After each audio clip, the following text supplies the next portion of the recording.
All right, let's get started.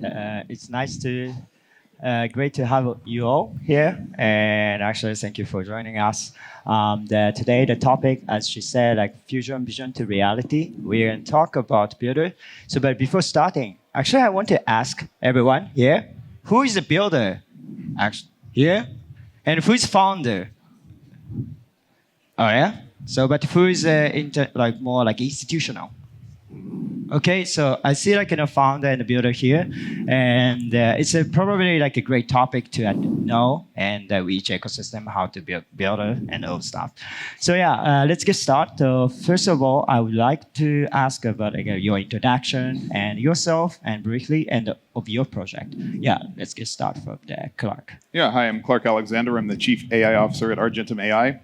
And at Argentum, we're building what we hope to be the world's largest decentralized compute marketplace focused on scientific computing in general rather than just AI specific.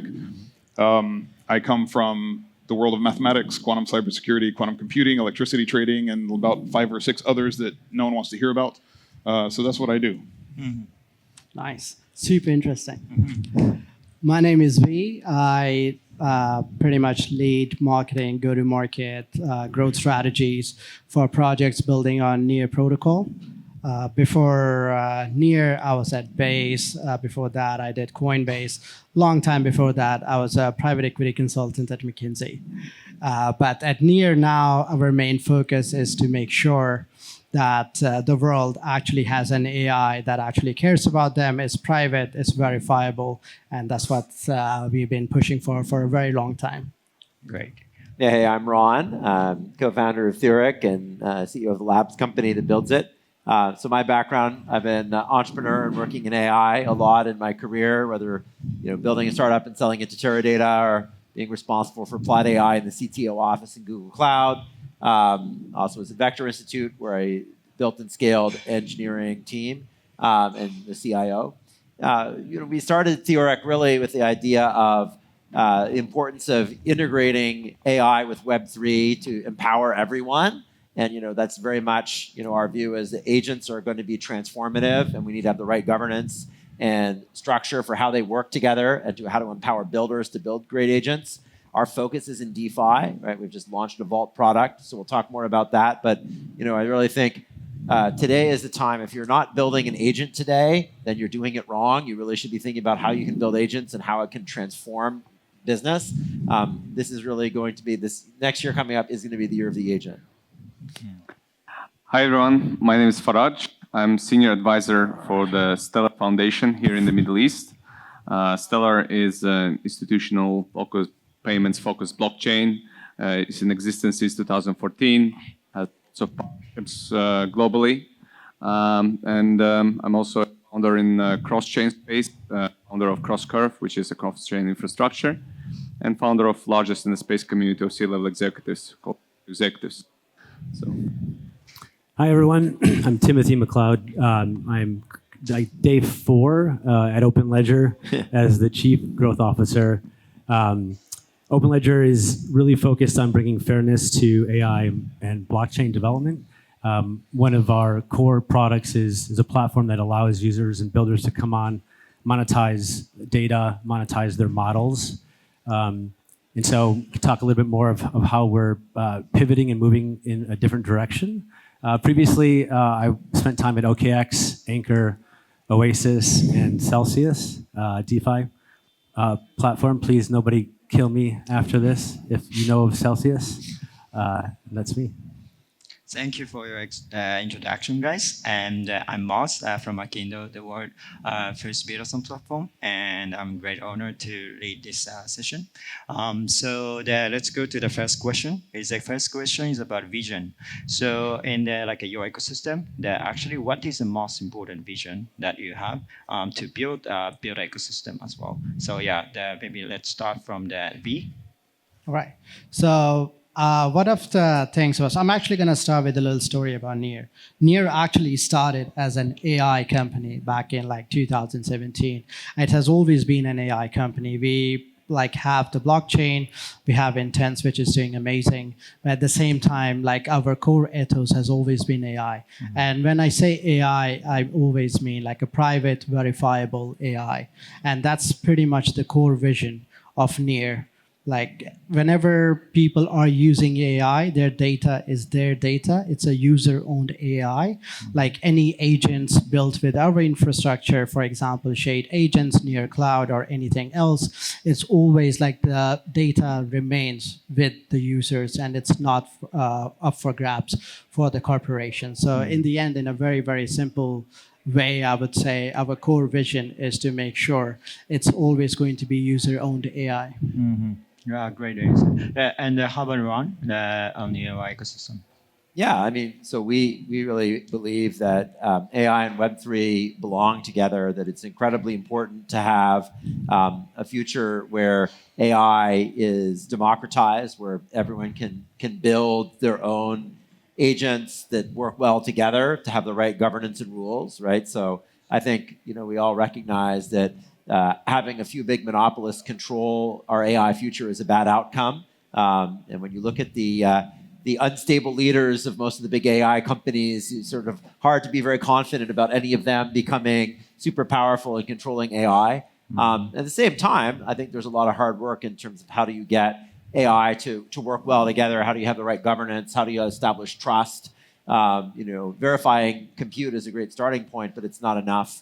Right? So how do you have a reputation in ways that agents can really coordinate, work together, and produce good results so that we can actually have that kind of vision of decentralized AI? So our vision is to enable that kind of secure, governed, decentralized AI world of agents. Actually, for the Stellar, yeah. Yeah. So Stellar was built from 2014 as payment. So up until now, it continues to be so. It started with tokenization back in 2018.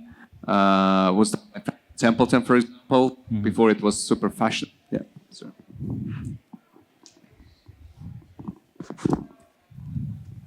Yeah, sorry, guys. I think it's better this way. Sorry. So Stellar is in existence since 2014, one of the oldest blockchains in space with 99.99% uptime for more than a decade.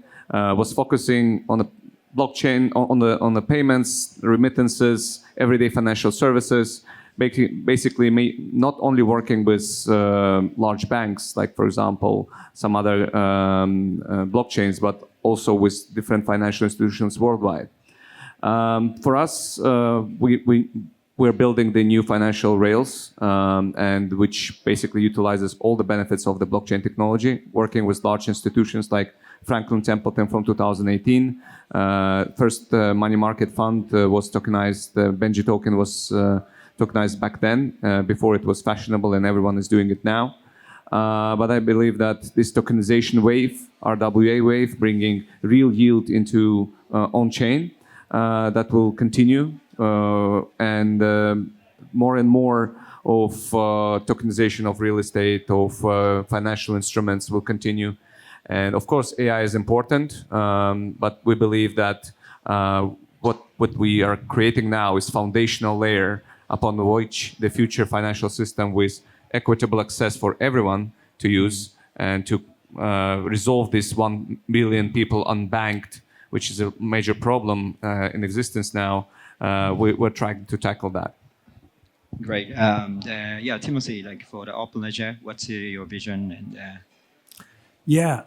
So part of the reason why I joined Open Ledger is because we're really focused on creating the agentic layer for DeFi protocols. DeFi protocols right now, the experience is fairly static, and not only that, but the UX, the experience in a lot of DeFi protocols is just it's pretty extensive, right? So you're onboarding, you're connecting various wallets. You have 17 signatures and 27 steps, and so I think where really excited about the opportunity with Open Ledger is really focused on DeFi protocols and just using AI to simplify the onboarding experience. I do think, UX as we know it is gonna fundamentally change with AI, and so that's where I find the most excitement in the vision particularly with OpenLedger moving forward. Mm-hmm. Yeah, and could you share the Clark from your project, the Argentum AI, the vision of the Argentum AI? Yeah, so Argentum, maybe we say about what decentralized computing does and doesn't do, right? A lot of you who have worked in cloud space realize that cloud computing has a lot of problems. And so decentralized computing in general aims to not solve all of the problems, but like take a big dent out of many of the problems, right? We're talking wait times, capacity, price, single fail points, security. We can name a few more. So Argentum, our vision is to build a decentralized compute marketplace that solves as much of that and still make it human-centric, right? Because we don't want AI overlords. That's not a thing we're looking for. That's the opposite of what we're looking for. We're looking for people to actually get in the AI space. And me coming from scientific computing in general, I come from quantum computing. We're trying to build out a really, really large space for people who need numerically heavy compute to get it done quick and cheap. So we're trying to fix all of that in one go. We'll see how it goes, but I'm bullish on me. And your project. I'm bullish on you. It's very interesting at the moment. Each project is the pushing the boundary of each area, and it's interesting to hear all of your project. And so today's topic is about builders. So I would love to dive into the detail more. So the next one is the discovery of basically builder discovery and sourcing. So in your ecosystem, actually, how do you find builders? And because it's very important to find builder to build a system. So it would be, let's start from Ron. How do you find? Yeah, I think we've had builders, discover us, and we discover them through a variety of channels, right? Like we've certainly had put out open source and had community events, and people have embraced it. It's interesting, we were at a dinner and chatting with the founders of Magic Newton. They're like, oh yeah, we love the framework that you built. Alpha Swarm is like an early toolkit we created for making it easy to build DeFi agents. They're like, we've been using that to battle test our core product. It's like, hey, it's really cool that you found that. We discovered them because we didn't invite them to a dinner. We didn't even know they were using our tech. So sometimes it happens like that. We've also had cases where we've been at hackathons and people have been excited, or put out calls to the community and sort of engage with people. So, I think a lot of it is, that ethos of building in open source and building in public, right? We do a lot of updating on progress on AI, product progress, different technology we're building, and that's a really good way of engaging the community, right? So, sort of to step back, and we think that it's a really interesting time for people to be building AI agents, right? That the capabilities are moving so quickly, but a lot of it is not there's a lot of great frameworks for how you might build your agent, but it's more how can you connect that to a value layer, right? How can you connect it so your agent's adding real value to the user? And increasingly, we think that's DeFi, right? So can you make it so your agent has access to capital, can actually start to create real value for users and start to automate transactions, right? So a lot of what we're building our protocol is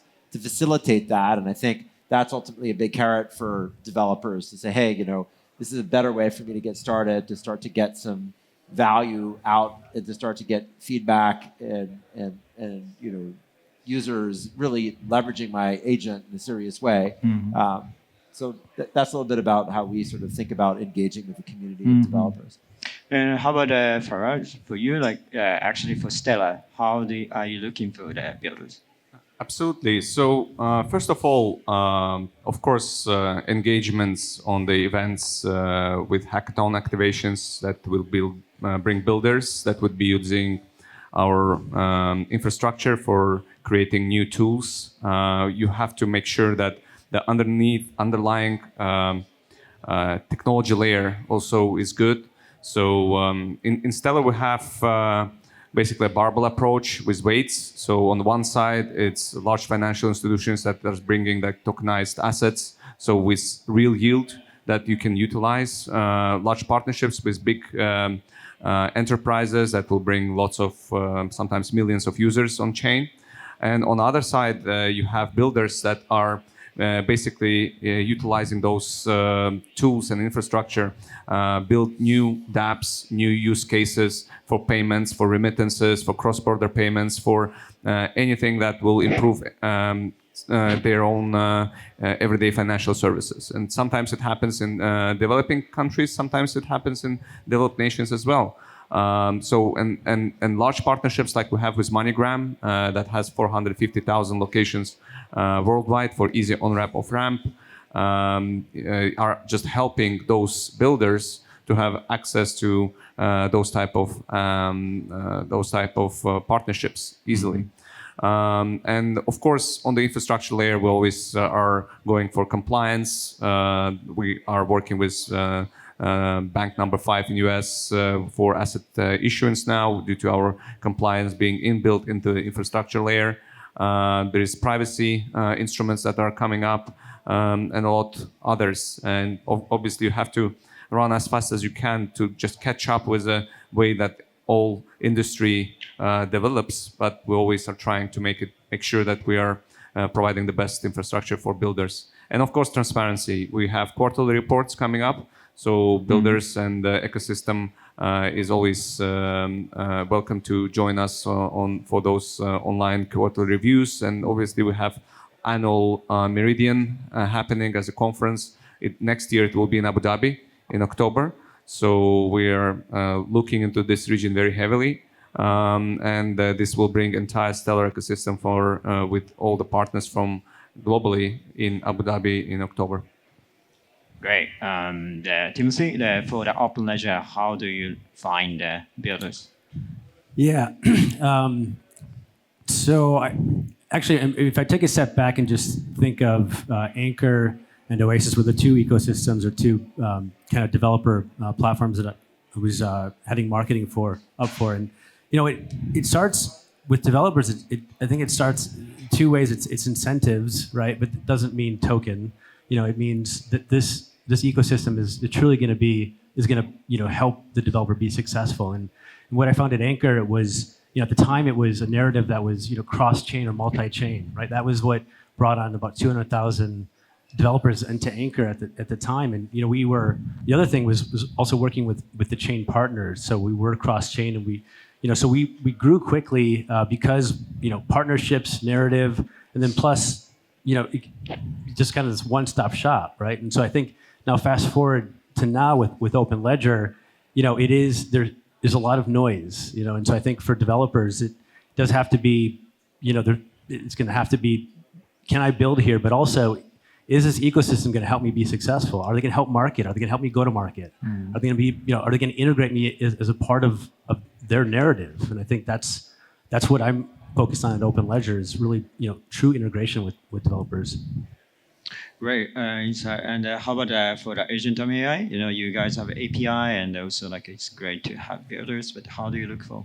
Yeah, I think there's a couple ways. I mean, the easiest one, I guess, is probably true for all the guys on the stage. Is people come to us, we're like, your shit is cool, right? That's right. one. But the other, I have a much more varied experience, maybe in certain. So I go look for interesting projects, right? So we already got a molecular simulations and a portfolio manager using Julia, right? That's weird stuff, but I'm into that world. And then the other thing that we're really pushing right now is we're launching Project Saturn to give builders the chance to build the world's best AI model.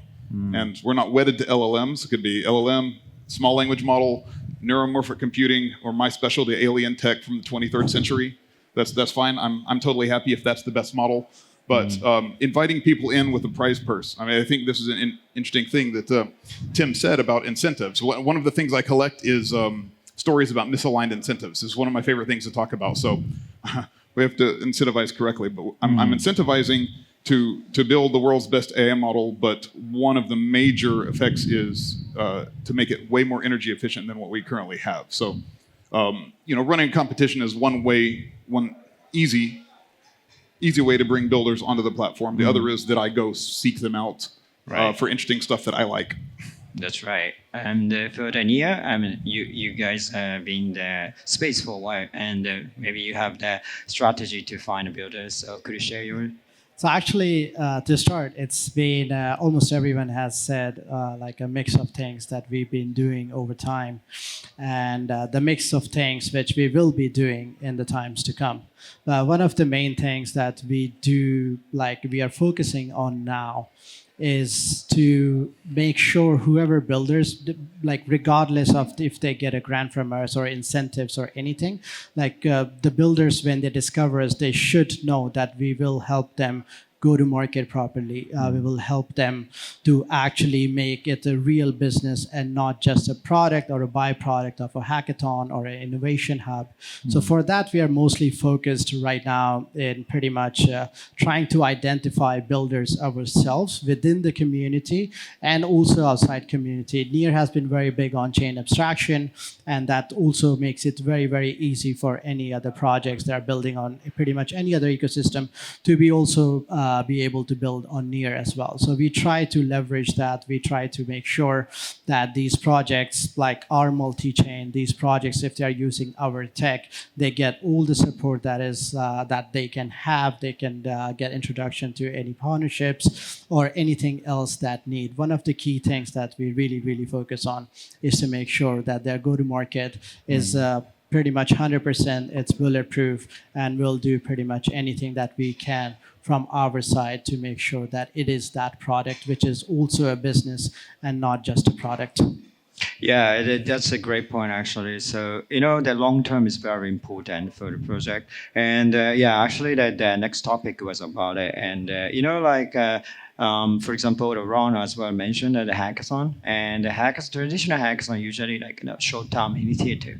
So, but also like what's important for the ecosystem is long-term. So, and how does your ecosystem make sure to have like long-term and sustainable builders on, sustainable builder community and builder activation? Yeah, let's get started from Faraj. Yeah, I think for the ecosystem, it's important that all the new builders get support that it's needed. But I believe that the best support is when you support their business case and support their business.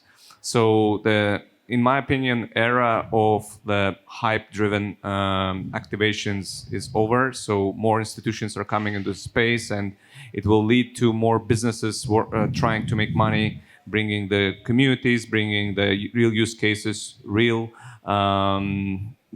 problems that blockchain technology, tokenization can solve. And then we as ecosystem, we as infrastructure provider could support them with proper partnerships, with proper sometimes introductions, and making sure that they get their support in building the business case. On the infrastructure providing side, we make sure that they are supported with all the tools and sometimes fast building services that we have. Our DevRel team is very active with making sure that they're supported with anything that is needed on the DevRel side. We also have like a grants program, Stellar Community Fund, that is pretty active in getting the grassroots developers supporting the funding. We have marketing campaigns running as well. Obviously, if there are we have also Stellar Ventures Fund that later on, when it's on the growth stage, we can invest as well. So there are so many things that we could do together. We'll obviously bring them for our annual Stellar Meridian conference, where they can actually physically network with other people. And we now have global hubs. So there is head of Asia, and in Asia they can support. Can have support from head of Asia. In the Middle East, it's me, and there is one in Latin America as well. So Stellar is expanding, and we're trying to give all the best services to the builders to build on our infrastructure. Thank you for your sharing your ecosystems, why, and also how about open ledger? How do you make sure long-term building? Yeah, I think the best hire I've ever made in the last 7 years is working in crypto was a developer advocate, right? And so I think what that does is allows kind of this bridge between the narrative, the ecosystem offering, but then also just what developers are experiencing and some of the support that they need. And I think the other thing that really worked well, particularly at Anchor, was we're building out an ecosystem. So we started with an RPC node, but then went to DeFi and then went to NFT marketplace and then custody. And we did that because we were listening within the developer communities, listening to what they needed. And I think it seems so basic, but it's just I think sometimes ecosystems just miss that really important part. Just listen to what the developers are saying and kind of pull that in from the community and then really have that be built into the roadmap in a true ecosystem roadmap. How about Argentum AI? How do you make sure like a long-term building from your build ecosystem? Is this the time to tell stories? Do we have it's more like as well, but yeah. Well, I mean, I think since F1 was here, there's a quote that I really like to think about.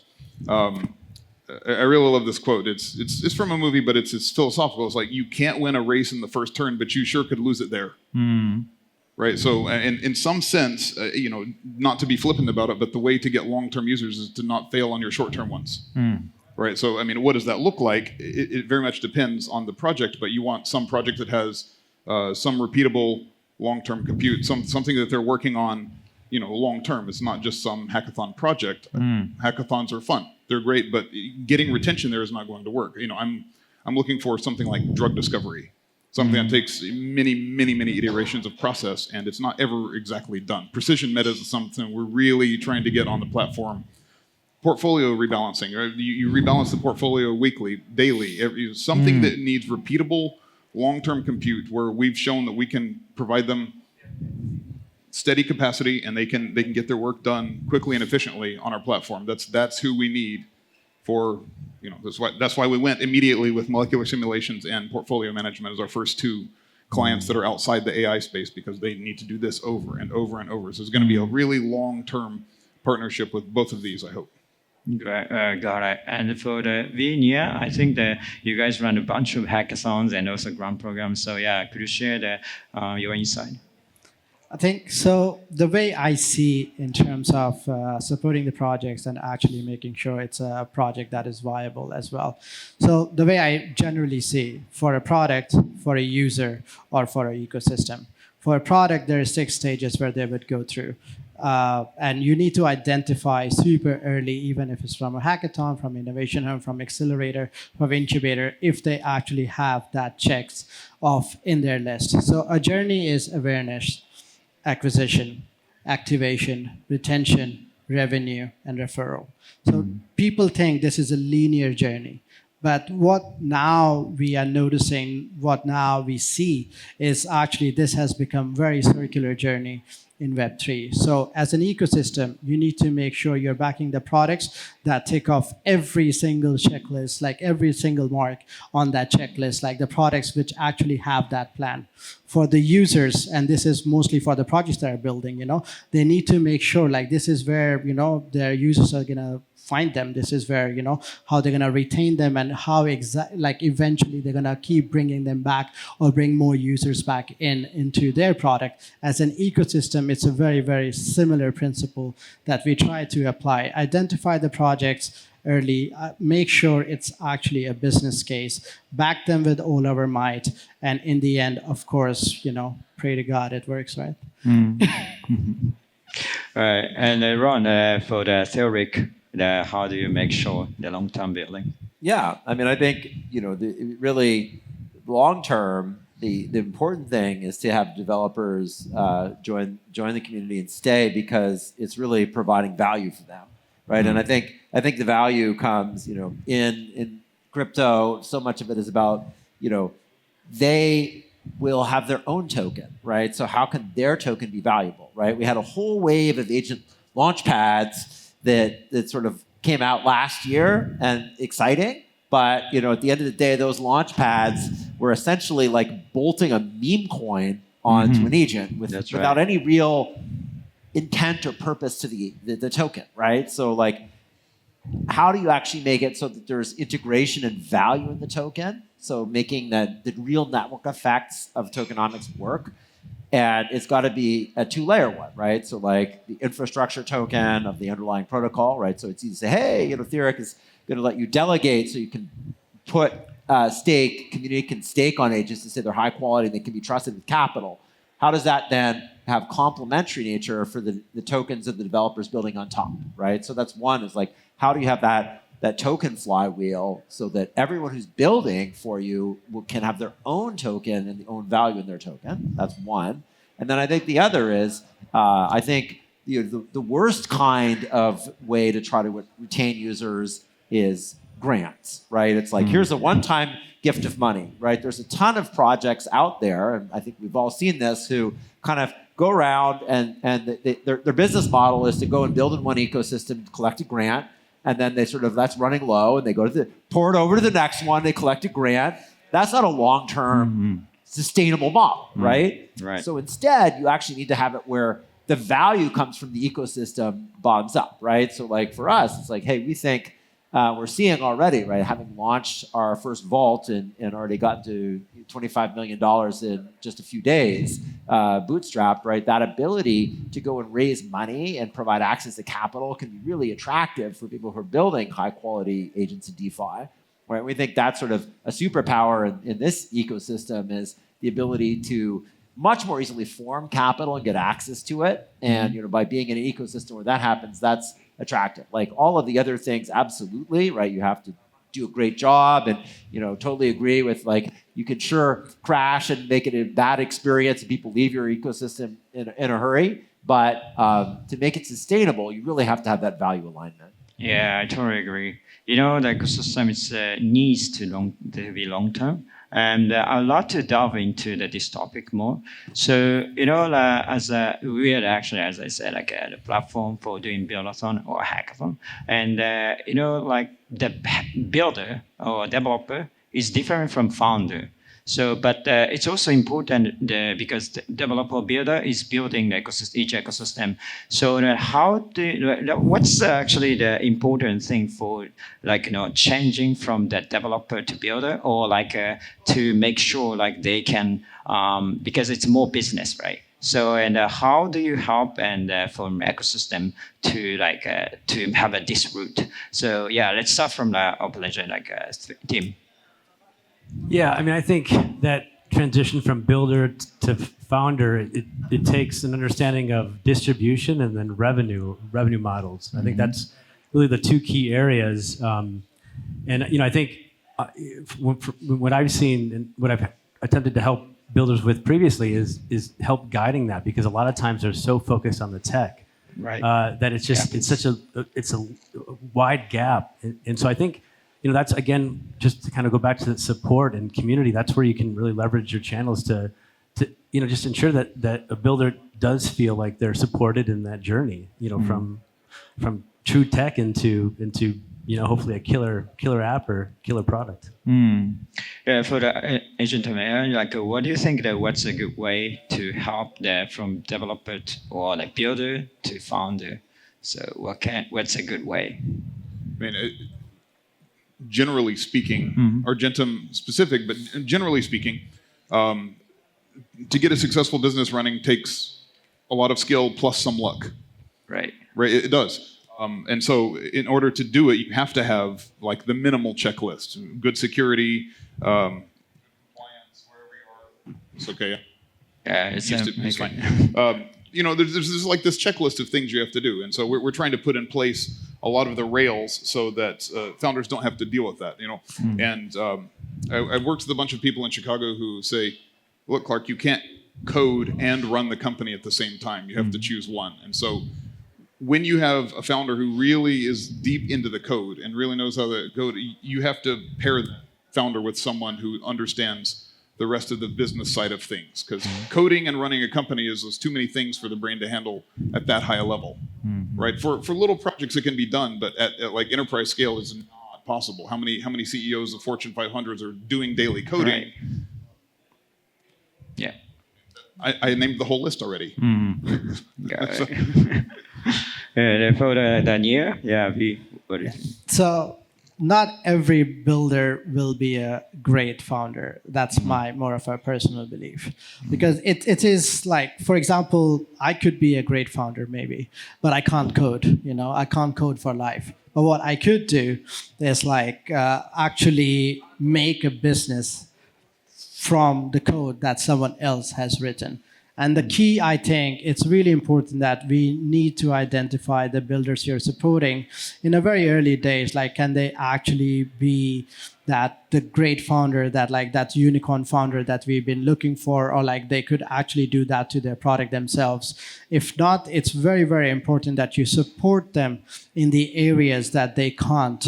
You support them through our network. You support them through any other resources that you can provide to make sure if it is a great, great product, but the founder himself is not extremely business oriented, it's very, very important to identify that and be able to support them in the areas where they actually weaken them. Very recent. Yeah. Yeah, I think the thing that's happening right now that's really utterly transformative is the role of AI and the way people are starting to use AI to radically improve productivity and change roles, right? So like, I have, as a background, I'm a developer many years, but having been CEO for a while, wasn't doing much, but jumping in using Claude Code, I can generate some pretty exciting production quality code. And I guess technically the AI is doing a lot more of the coding and I'm managing it, but it's really productive, right? And I think everyone out there is thinking today, like, how can I completely transform my company and be 10 times more productive, have 10 times more output by use of AI? So that's the big unlock that we see happening right now is like, it's just a new world. And every quarter, the AI is getting better, right? The ability of what you can do with it. So, I could tell you about like the traditional way and like, I think there's a role for technical and non-technical founders, and good founding teams should have, a complementary set of skills. But whether you're a developer or whether you're doing customer support or marketing, if you're not leaning into using AI agents to get as much out of that tech as possible and outcompete, then you're falling behind, right? So I think that's the huge thing that's changing. And I think the teams that winning are just the ones that are leaning in and leveraging that first and foremost, right? So the playbook is being written right now, and it's completely different than what it was even last year. All right. Yeah. The Faraj, for the Stella. Yeah, I think in general, founder it's a person who sees not only the code but business as a whole. It's thinking about the processes, it's thinking about the problem that his clients are having and addressing that problem. Obviously, there are different type of founders. Some are more product oriented. Some are great fundraisers, right? Which is a very important skill for any founder. You better have at least one. Absolutely. So that's why, statistically speaking, the successful companies are the companies founded by 2 or 3 co-founders, and after that, there is a downward slope in success. So definitely, it's very important as you grow to add people that can scale that size companies to your team, and make sure that you're not staying as a startup when you have like already millions of dollars coming in. Because that will be like, it will create a crisis in your company. Probably you will be burned out, and that's gonna be like really painful for the entire company. So we at Foundation, we try to help the founders because on the hackathons it's mostly builders, and that we are having workshops that are basically telling the stories. On the ecosystem days, they will be able to talk to other projects that raised finance already, that are like a little bit ahead, and that actually creates an opportunity for all of them to grow. And to be honest, I came from traditional side. I came from oil and gas. I was 15 years working for large corporations. The amount of basically entrepreneurship drive and innovation is super high in our industry. So and the people are talking to each other. They do not see each other as competition, rather than they try to collaborate. So this actually creates a very nice environment for young people, especially with AI tools, to thrive, right? So, and we as infrastructure providers would try to give them as many tools as possible for successful businesses to be born. Yeah, great insight. So, that actually at the moment, maybe some of them thinking to build on the ecosystem. And for those who, and I would like to ask for this one, for the key application for each ecosystem. So with many projects, actually, many ecosystem has looking for a key application. And so how do you identify the teams that deserve deeper support or investment to become key application for your ecosystem? Yeah, so let's say the stuff from the Clark. I mean, again, I think there's sort of a general Right. overarching way of how you want to do it, and for us, is going to be the teams that can meet sort of the minimum set of standards, and then really, really surpass. Teams that can build something better than me or my team can build. We're going to support them, but also there's another really great quote I like. A friend of mine who's in Dubai, he said, "Clark, money is cheaper than fear. You have to figure out what your customers' problems are, what they're afraid of missing out on, what they're afraid of missing in general, solve that, and then you can go." So the teams that have clearly identified what is the problem, right? You see a lot of teams, they'll build a lot of tech stack, and then they go solve a problem. And there's just a lot of fitting square pegs into round holes for the rest of eternity until the company fails. This happens all the time. I mean, you could probably, if you thought about it, everyone on the stage could probably name 8 or 10 of their friends who have done this. They set up their tech stack, and then they go full force, and it's well, F that is done, right? So don't do that. Don't do it that way. The way I think to figure out who's going to be the most successful is to figure out who has really surpassed what we can do, but has explicitly identified what it is that their customers' pain points are, and have done the best job of addressing that quickly. Those are the teams that we really want to support coming on our ecosystem. Right. And our space is broad enough that could be anything from computational fluid dynamics to just small language models. All right. Yeah, great insight. For Nier, what's a key application? Well, actually, very much 100% what Clark just said. You're supposed to disagree. It's no fun on this panel. I like all what you guys are doing. You guys do cool stuff. Better find a low-quality developer. Oh, God. One of my very good friends, Oleg, he is the founder of Sweatcoin and the Sweat app. One thing he said to me last year in Singapore, and that was in our ecosystem, there's just too many engines and not enough carriages. And this is in sense to railways. So everyone is building the engines, but there's not enough carriages to actually those engines to go anywhere. And that's kind of very much key to understand this is something in our ecosystem, as Clark said, that the space is broad enough. The space is so big that you can actually build pretty much anything you want, anything you can imagine. And you can actually even build the solutions, predict the problems of tomorrow and build the solutions for them now. Maybe right now you might not get an investment, but maybe 3 years later you would, And it's very, very key for pretty much any project, any founder, to identify those problems, to be able to actually come up with the solutions that eventually will happen. We are moving in a direction. The direction we're moving is not going to be linear. It's going to be a roller coaster. And those roller coasters at the highs and lows, there's so many problems and solutions that you can actually build on. In the end, we need to be able to, as ecosystems, and pretty much the whole broader ecosystem, regardless of the chains, is to be able to identify those projects and give them resources that we can actually help them with and be ready for the problems of tomorrow. Yeah, for Theoriq. Yeah, I think really, in addition to it being high quality teams, it's also just as important that there be a complementary nature, right? So that the teams that are building in a way that's complementary with the vision of where you're trying to go as a project and what you can support. And part of that is just the reality is that, as a platform, there's 100 things that people might want to do, right? We decided we weren't going to work on 100 other ways that agents could be doing interesting things, and we're focused on DeFi.